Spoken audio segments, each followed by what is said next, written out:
Dans cet épisode du Coach Drac Podcast, nous allons parler d'un sujet un peu sensible, un peu inconfortable. Est-ce qu'il t'est déjà arrivé à la fin du rendez-vous avec une femme de sortir ton portefeuille pour payer l'addition et de sentir une friction interne, un malaise, un sentiment d'injustice? Même si tu espères la revoir, au fond de toi, tu sais que tu ne la reverras plus. Et à ce moment-là, tu sors ton portefeuille, tu sors le billet du portefeuille, et soyons honnêtes, ça fait mal, ça pique un petit peu. Encore un rendez-vous qui n'aboutit pas, encore un rendez-vous sponsorisé entièrement par toi. Et quelque part, ce n'est pas juste. Elle a un boulot, elle a un revenu. Pourquoi est-ce que c'est toi qui devrais payer l'addition? Pourquoi ne pas couper la poire en deux? Oui, mais ça a toujours été comme ça, c'est la tradition. Non, désolé, la tradition n'est pas une justification valable pour ce déséquilibre. Elle est indépendante, elle a des revenus.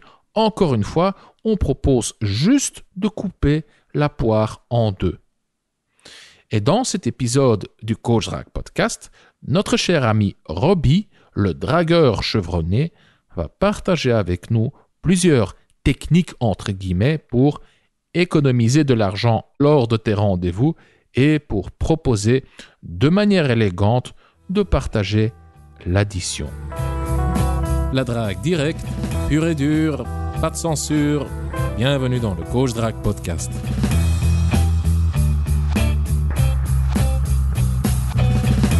Effectivement, merci Consti. Et donc aujourd'hui, on va un peu parler d'un sujet assez intéressant. On n'en a pas encore vraiment parlé. Et l'idée nous est venue notamment suite à une mauvaise expérience de mon côté. Et parce que je n'y pensais pas toujours systématiquement. Et donc, j'en ai fait justement un système pour pouvoir le systématiser. Et donc ici, on va parler donc, de comment finalement économiser de l'argent en rendez-vous, surtout lorsque la fille n'est pas intéressée par toi. Donc, on va structurer ça de manière correcte pour avoir une bonne structure, sinon ça partira un peu dans tous les sens. Et donc, je vais commencer avec un postulat de départ et des fausses croyances. Quand je parle avec des hommes à droite et à gauche, je remarque quand même qu'il y a pas mal de fausses croyances, comme le fait de devoir... Ils ont l'impression qu'ils doivent absolument impressionner la fille dès le premier rendez-vous. C'est ce que font d'ailleurs les gentlemen. Donc, ils l'amènent dans un bon restaurant, dans un endroit très chic, avec des prix parfois qui sont parfois assez élevés. Ils se disent aussi que s'ils l'amènent dans un endroit trop intime dès le début, ça va faire un peu trop dragueur et donc ça va diminuer leur chance de succès. Ils pensent, ou tout simplement de manière plus globale, qu'il faut amener les choses de manière crescendo. Donc, d'abord un petit dîner calme pour apprendre à faire connaissance, puis une petite balade, et puis peut-être que ça va finir à l'horizontale, comme on aime le dire de temps en temps. Donc pour utiliser un mot plus mainstream, ça va finir intimement. Mais le problème, c'est que ce genre de croyance, c'est pas ça qui va prédire ton succès au premier rendez-vous, et en règle générale par ailleurs. Ce qui prédit le succès au rendez-vous, c'est surtout deux choses pour moi. C'est un endroit intime, donc le choix d'un bon endroit pour avoir de la proximité. Et la deuxième chose qui va prédire le succès au premier rendez-vous, c'est de pouvoir faire avancer les choses. Car dans la grande majorité des situations, quand les hommes se retrouvent dans ce type de situation, c'est-à-dire de se retrouver au restaurant par exemple, dans un endroit ou en général dans un endroit peu propice, c'est tout simplement car ils n'ont pas de plan clair, voire pire, ils suivent les recommandations de la fille quand il s'agit de choisir l'endroit du rendez-vous. Souviens-toi que tu devras être celui en charge de faire avancer les choses. Tu dois donc être celui qui choisit l'endroit et tu dois être celui également qui va faire avancer les choses lors du rendez-vous. Mais ici, on ne va pas parler de cette partie, on ne va pas parler de comment faire avancer les choses au rendez-vous, on va surtout parler de comment éviter de perdre de l'argent au premier rendez-vous, voire même avec plusieurs rendez-vous, avec des filles qui ne sont tout simplement pas intéressées par toi. Alors, il y a plusieurs techniques que j'utilise pour éviter les mauvaises surprises. Et quand je dis mauvaise surprise, j'entends les situations où rien ne se passe pour toi et tu es frustré quand elle refuse le baiser ou par exemple de te revoir une deuxième fois. Pire, il y a pas mal de situations, pas de mon côté parce que j'ai une structure qui fait que cela m'arrive que très peu, mais je sais qu'il y a des hommes avec qui je discute qui me disent, j'ai fait 2, 3 rendez-vous avec elle, voilà, on a été au restaurant plusieurs fois, je pensais que j'allais y arriver, je pensais que si je faisais ça de manière un peu crescendo et que je payais, je faisais le gentleman, elle va me récompenser à un moment ou à un autre, et bien finalement, après le deuxième rendez-vous, le troisième rendez-vous, tu as tout payé pour elle, elle te dit finalement, je ne pense pas que ça ira plus loin entre toi et moi. Parce que, il faut être très clair, moi je n'ai aucun problème à payer, par exemple, un resto ou même l'addition pour un simple verre avec une fille, avec qui j'ai une bonne relation. Quand je connais son intérêt, et surtout, si je parle du restaurant par exemple, il n'y a aucun problème pour moi à partir du moment où je sais que l'intérêt est présent et dans le meilleur des cas qu'on a déjà couché ensemble. Voilà. Mais avant, jamais. Pour moi, avant que quelque chose se passe de manière intime, pour moi, les risques doivent être partagés. Car le problème, c'est que les filles prennent trop facilement pour acquis que les hommes vont systématiquement payer pour elles. Et donc, pour elles, le risque, il est finalement de zéro. Elles viennent au rendez-vous, elles se font inviter la plupart du temps. Attention, qu'on soit très clair, certaines filles proposent systématiquement de diviser l'addition. Ça arrive de plus en plus, mais c'est encore un peu trop rare. De nouveau, beaucoup de filles prennent ça pour acquis et donc elles viennent au rendez-vous finalement, elles se font inviter. Si cela donne quelque chose, écoute, pourquoi pas finalement, ça peut se faire. Si ça ne donne rien, zéro investissement de son côté. Voilà. Elle n'a pas investi, elle a investi un peu de temps, mais c'est tout. Elle n'a pas investi d'argent, elle est arrivée au rendez-vous, elle s'est fait inviter, voire même elle a eu un repas, peut-être même payé par tes soins. Et finalement, après coup, après le rendez-vous, elle s'est dit, finalement, non, je suis pas trop intéressé, j'arrête là. Zéro risque de son côté. Donc voici quelques astuces que je vais partager avec toi pour à appliquer avant et pendant le rendez-vous pour éviter ce genre de situation. Alors, avant le rendez-vous, j'ai 3 astuces à te partager. Alors, première astuce, c'est ce que j'appelle ma technique du dîner. Alors, en fait, typiquement, l'idée est de mettre, imaginons, le rendez-vous avec la fille à 19h30, imaginons, et quelques heures avant le rendez-vous, tu lui écris un message pour reporter un peu plus tard, disons à 20h, 20h15 par exemple, en disant que tu as un dîner juste avant de la voir et pour ne pas courir, tu préfères reporter un peu plus tard le rendez-vous. Voilà. Donc, je répète, tu mets le rendez-vous, disons, imaginons à 19h dans un premier temps, et puis 4-5 heures avant le rendez-vous, tu lui écris un message en lui disant « Écoute, est-ce que ça irait pour toi 19h30 ou 19h45 car j'ai un dîner avant et comme ça, je ne dois pas courir. » Donc, si elle n'est pas bête, et la plupart du temps, elles ne sont pas bêtes du tout, et je dirais même qu'elles sont très consciencieuses, elles sont très conscientes plutôt, de ces choses-là, elle comprend qu'elle doit manger avant le rendez-vous. Autre situation, imaginons qu'elle te demande spontanément « Est-ce qu'on mange ensemble ?» Ça arrive, voilà, disons que la fille travaille relativement tard et elle n'a pas encore mangé, elle peut te poser la question « Est-ce qu'on mange ensemble ?» Moi, ce que je réponds dans ces cas-là, c'est simplement désolé, mais j'ai déjà un dîner de prévu, mais si tu veux, pour te laisser le temps de manger, on peut se voir un peu plus tard, disons 1 heure plus tard. Comme ça, c'est très clair, on ne va pas manger. Deuxième chose, et ça me semble aussi logique comme astuce, c'est de choisir un endroit où on ne sert pas de nourriture. Car normalement, de nouveau, c'est un des principes fondamentaux d'un rendez-vous réussi, tu dois avoir ta liste d'endroits où les amener. Tu dois connaître tes endroits favoris sur le bout des doigts. Tu ne veux pas d'endroits où ils servent de la nourriture et tu sais déjà quel est le meilleur deal sur place. Qu'est-ce que je veux dire par meilleur deal ? Tu sais par exemple que cet endroit, imaginons que tu as une liste de 3 endroits, tu sais que voilà, la bouteille de vin coûte 20 € par exemple.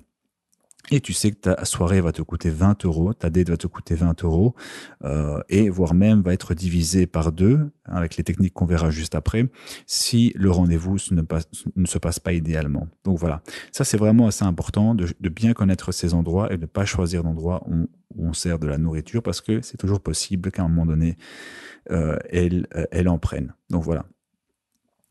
Et troisième astuce, c'est tout simplement de choisir comme endroit de premier rendez-vous un coffee shop.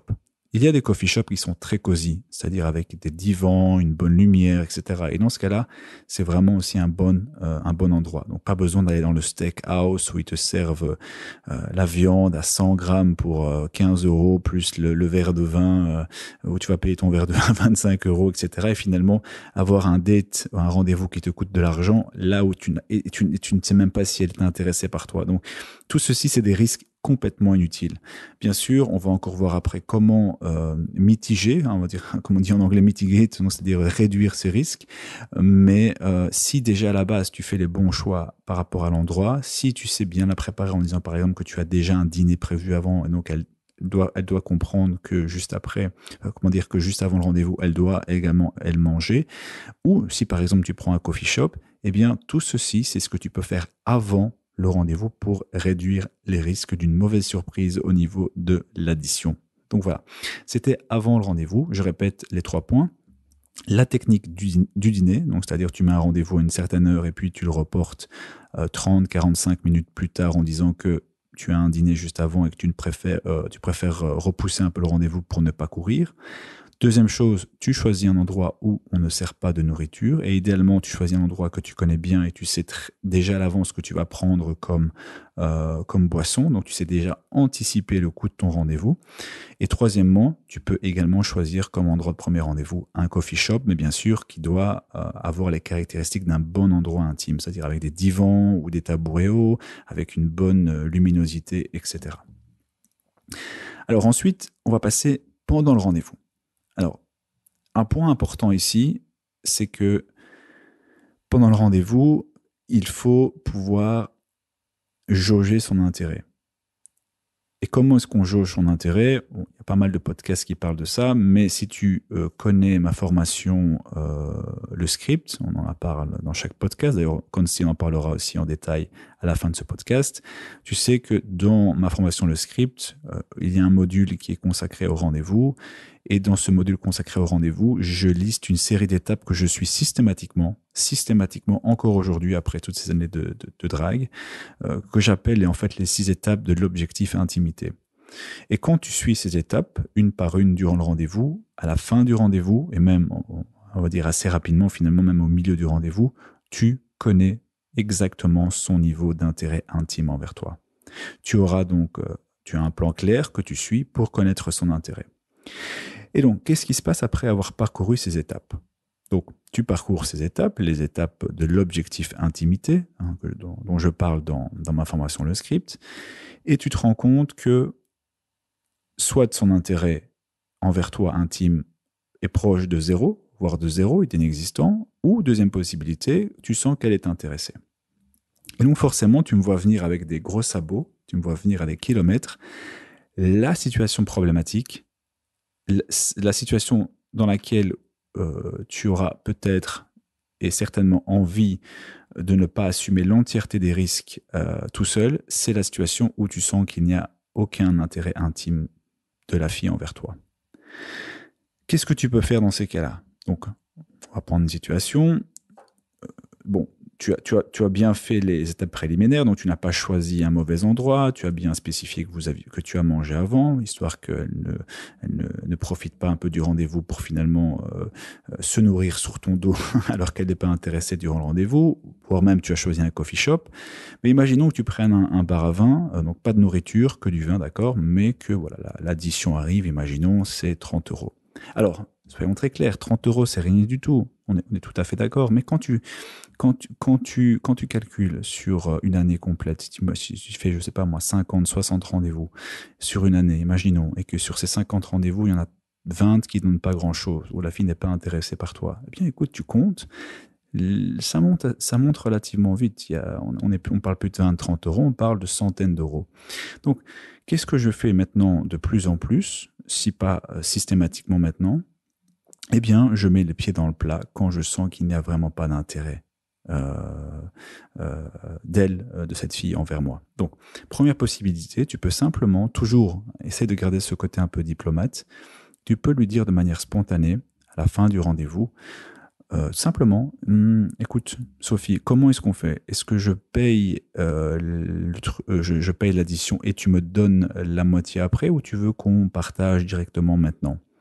Ou imaginons que vous ayez pris un plat et des boissons, malgré tous les conseils que je viens de donner, imaginons quand même que qu'elle ait pris un plat parce que bon voilà, vous êtes dans un endroit où ils servent des plats. Imaginons qu'elle prenne un plat et toi aussi et des boissons. Eh bien, à la fin, tu peux lui dire, écoute, Sophie, comment est-ce qu'on fait? Ce que je te propose éventuellement, c'est que je paye les plats et tu prends les boissons. Ou si c'est vraiment trop disproportionné entre les plats et les boissons, tu dis simplement, écoute, voilà, comment est-ce qu'on fait? Est-ce que je paye maintenant et tu me donnes la moitié après? Ou alors, c'est peut-être plus simple, on sépare tous les deux maintenant, tout de suite. Voilà. Imaginons maintenant que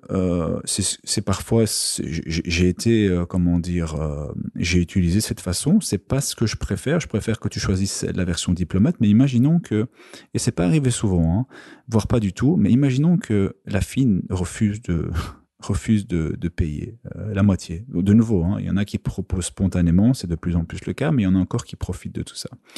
Mais donc, imaginons qu'elle ne veuille pas.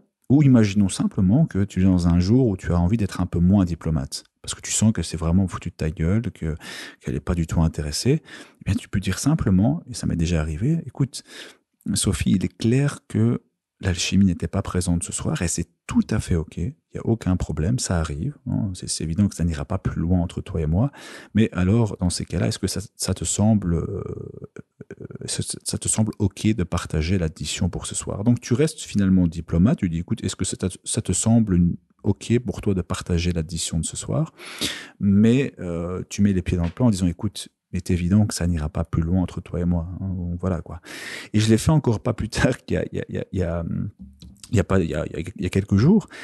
J'étais un mauvais rendez-vous, c'était une succession de mauvais choix. C'était aussi parce que le bar où je voulais aller était fermé. On a dû trouver un bar comme ça en marchant dans la rue rapidement et finalement on est tombé dans un truc qui n'était pas idéal.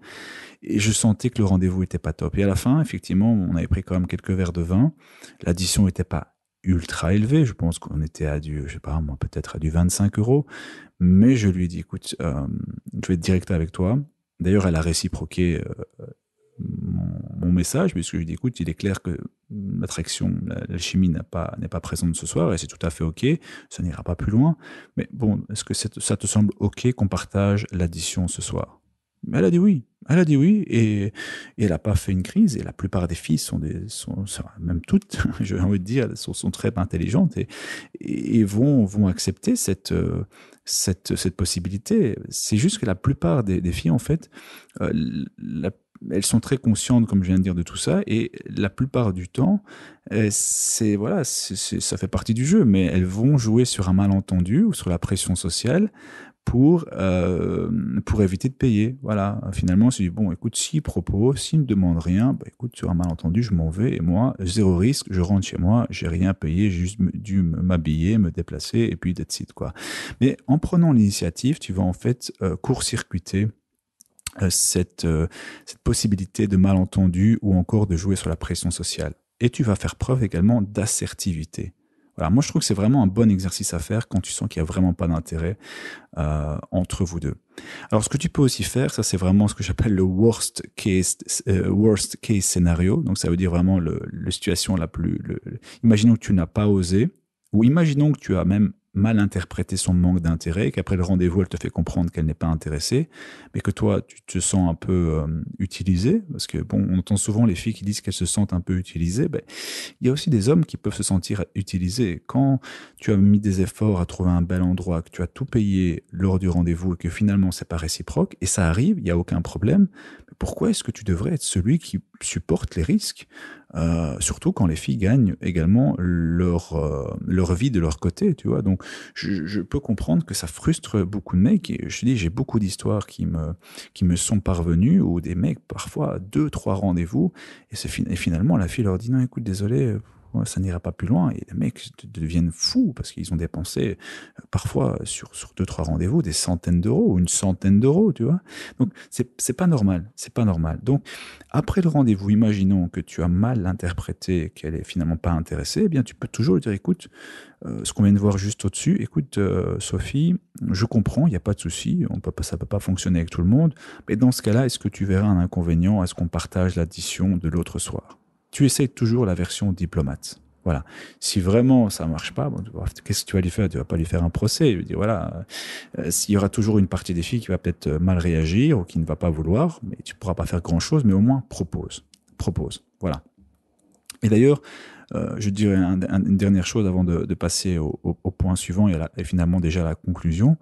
Quand tu vas faire ce genre de choses, tu vas te sentir un peu mal, mais tu n'as pas de raison de te sentir mal, de proposer, de partager. Je veux dire, aujourd'hui, dans l'Europe occidentale, voilà, les hommes et les femmes gagnent leur vie.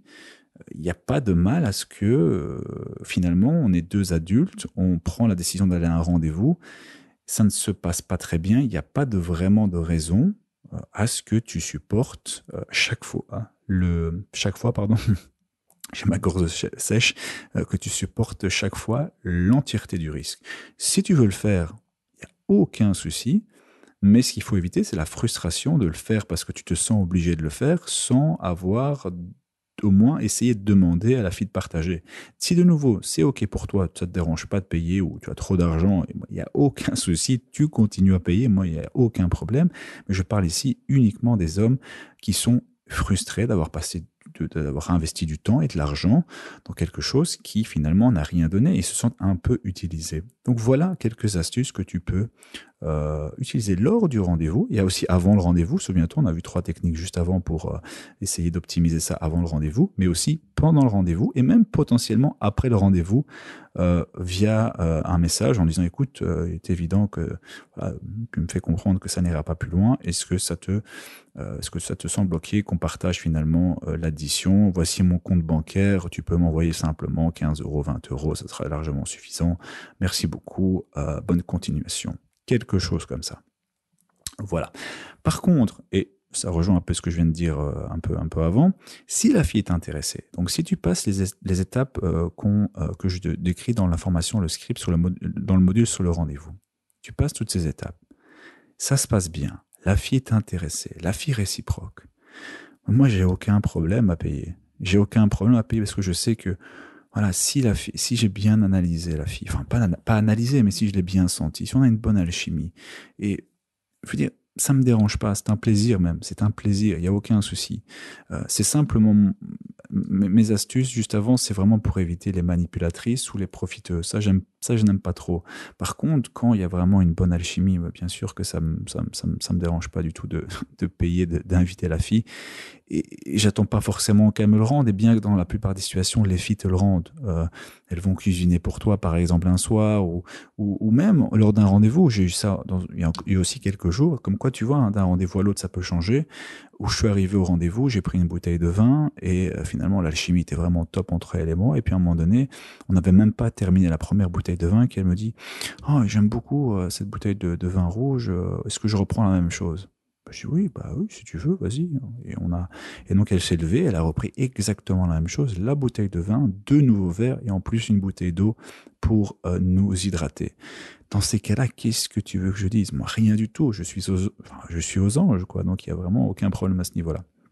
Donc qu'on soit très clair là-dessus. Il y a pas, c'est pas être goujat, c'est pas être comment dire, c'est pas vouloir c'est pas vouloir profiter. Non, c'est simplement éviter qu'on profite de toi parce que on pense que c'est normal que les hommes prennent le risque à chaque fois de devoir payer l'entièreté du rendez-vous quand ça ne donne rien. Mais non, je suis désolé, quand ça ne donne rien du tout, les risques doivent être partagés. Voilà, tout simplement. C'est terminé de mon côté. Je rends donc la parole à Consti qui va conclure et qui te parlera un peu plus en détail de ma formation, le script. Voilà, à bientôt. Voilà, cher auditeur, nous sommes arrivés à la fin de cet épisode.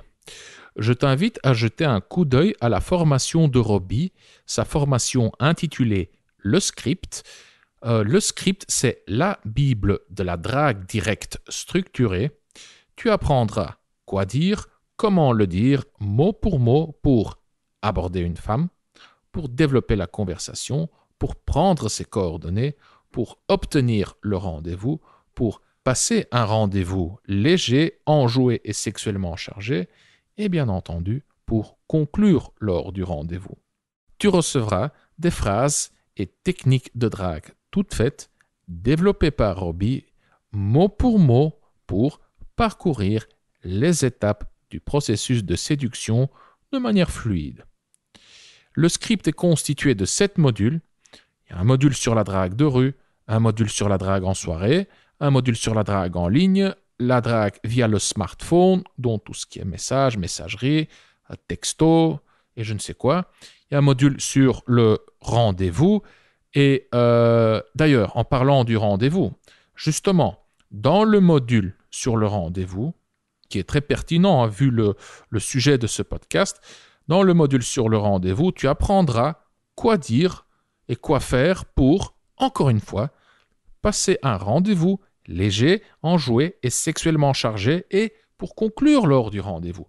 Tu sauras quoi faire pour jauger le niveau d'intérêt de la femme en face de toi, pour faire monter son intérêt, pour instaurer de la tension sexuelle, pour lui donner envie de devenir intime avec toi.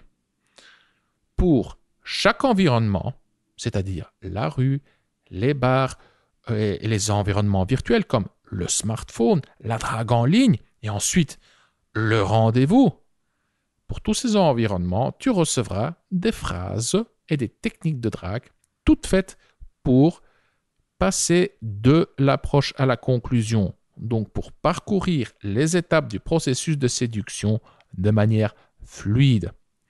Tu ne sais pas quoi dire pour séduire une femme? Le script te donne la solution. Pour plus d'infos sur le script, clique sur le lien se trouvant dans la description. Et Robbie a mis le script à jour. La mise à jour est finalisée. Maintenant, le script contient 2 à 3 fois plus de contenu. Et moi, de mon côté, je suis en train de mettre ce nouveau contenu en ligne dans la nouvelle plateforme. Il y a un espace membre maintenant, ce n'est plus juste une formation téléchargeable. Et dès que la mise à jour sera entièrement en ligne, j'augmente le prix. Donc, si tu te procures le script maintenant, tu profites du prix actuel et tu recevras les mises à jour gratuitement. Voilà. Et pour terminer, si tu as aimé cet épisode du Coach Drague Podcast et si tu souhaites nous remercier ou nous donner un coup de pouce, voici ce que tu peux faire. Si tu nous écoutes sur YouTube, alors tu peux laisser un pouce bleu ou un commentaire. Si tu nous écoutes sur Apple Podcast, alors tu peux laisser une évaluation de 5 étoiles si tu trouves bien entendu que le podcast mérite une telle évaluation. Les évaluations, les pouces bleus et les commentaires sont importants car ils nous encouragent, nous motivent et nous donnent des idées pour créer du nouveau contenu. Mais avant tout, en laissant une évaluation, un pouce bleu ou un commentaire, tu aides les mecs comme toi et moi à découvrir le Coach Drague Podcast plus facilement. Je suis Consti de CoachDrague.com. Merci d'avoir écouté le Coach Drague Podcast. On se revoit dans le prochain épisode. Bonne drague!